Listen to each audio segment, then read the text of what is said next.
Hello everyone, I'm Mary, and this is another magical math moment. This is video 4 of 4 in solving quadratic equations for Algebra 1. We are going to be examining the quadratic formula as a method for solving. So there's a lot to do, let's get to it. When you have the standard form of a quadratic set equal to 0, you can use this formula to get your solutions. X equals negative b plus or minus the square root of b squared minus 4 times a times c all over 2 times a. All right, now in a lot of cases you're gonna get this formula, so you wanted to memorize it, but I mean it is good to kind of know. I like to kind of sing it, and you'll see that in the first example. Okay, so we've got 2x squared minus 5x is negative 3. The first thing I have to do is add the 3 on both sides, so that I have the equation set equal to 0. Next, I want to define what a, b, and c are. A is 2, b is negative 5, c is 3. Now we're going to go ahead and plug it into our formula. So, x equals negative b plus or minus the square root of b squared minus 4 times a times c all over 2a. And you're probably thinking, what the heck was that all about? All right, I kind of did that loud on purpose. This is all over 2 times a, not just the square root part. That's where a lot of people mess up. So you have to be a little bit careful, okay? So let's just kind of recap this. We have the opposite of b, which is negative 5, plus or minus the square root of b, negative 5 squared, minus 4 times the a value 2 times the c value 3, all over 2 times 2. All right, now we just get to simplify things. 2 negatives make a positive. Negative 5 squared is going to give you positive 25.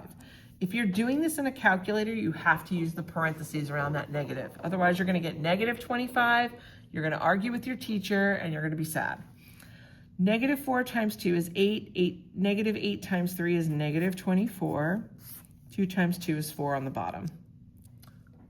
All right. Next, we've got 5 plus or minus the square root of 1 over 4. Hey, don't mind that here. That looked gross, so I'm reusing paper. Don't judge. All right. We've got 5 plus or minus 1 over 4. And then we're going to split our answer up. 5 plus 1 over 4, or 5 minus 1 over 4. That's going to give us 6 over 4, or 4 over 4, which reduces to 3/2 and 1. So it's a lot of work, but it will always work. Okay, let's try another one. Oh yay, a fraction, your favorite thing in the whole world. 1/2 x squared equals 7x minus 1. I need to set it to 0, so I'm going to start by subtracting 7x and also adding a 1 on both sides. Bump, bump. I now have 1/2 x squared minus 7x plus 1 equals 0. Now maybe you're thinking, ew, I don't want to deal with a 1/2.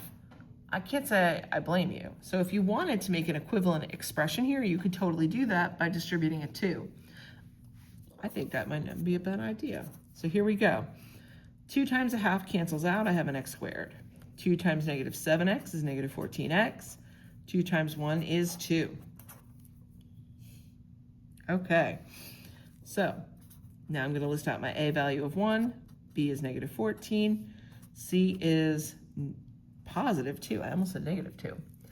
If you are feeling comfortable, take a minute and pause this and see if you can get it. Okay, so either you weren't comfortable or you were and now you're back. So let's see how you did.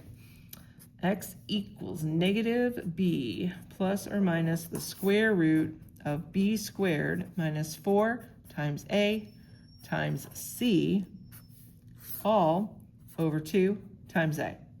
All right, let's see what happens here. Negative negative is positive. Negative 14 squared is going to be positive 196. Negative 4 times 1 times 2 is negative 8 all over 2. 14 plus or minus, ew, what is that, 188? Ew, 196 minus 8. Yeah, that is 188. Okay. Well, that's not a perfect square, and that's kind of disappointing. I'm going to show you how to do this by simplified radical form, and then we can do decimal at the end as well. So if I have the square root of 188, I'm going to see if I can find some perfect square factors. So 188, if I divide that by 4, I get 47. Okay, so that's nice. I get a 2, and then we get that 47. So the square root of 188 is the same thing as 2 rad 47. Okay, we'll see what that looks like. 14 plus or minus 2 rad 47 all over 2. You're probably noticing all of these numbers are even. So I can now split this into 14 over 2 plus or minus 2 rad 47 over 2. This leaves me with 7 plus or minus rad 47. So if your book or test or whatever is asking you for simplified radical form, that would be your final answer. If they're asking for a decimal, you've got a little bit more work to do, but it's not horrendous. So we're gonna look at x is 7 plus the square root of 47, and also 7 minus the square root of 47.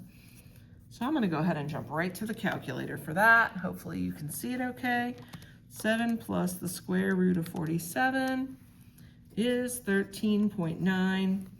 7 minus the square root of 47 is 0.1. Okay, 0.1. There we go. So these are essentially, I don't want to say the same, but equivalent-ish. This is rounded, so you might want to say approximately when you round things. Again, that's a personal preference thing. I hope that if you did work this out, you got this correct. Do I have another? Oh, yes, I do. I've got one more, but I forgot to set it equal to 0. Silly me. All right, that brown isn't so good. I'm gonna go ahead and write with black marker.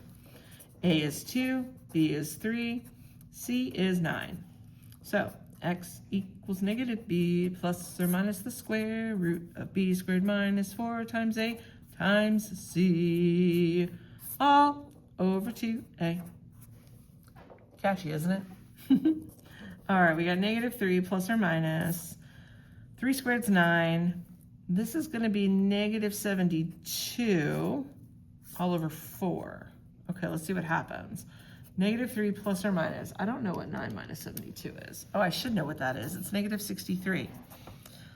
Now, if you try to take the square root of negative 63, oh my gosh, we can't do it. Now, is there a way to do it? Absolutely. But you will not have that joy until Algebra 2.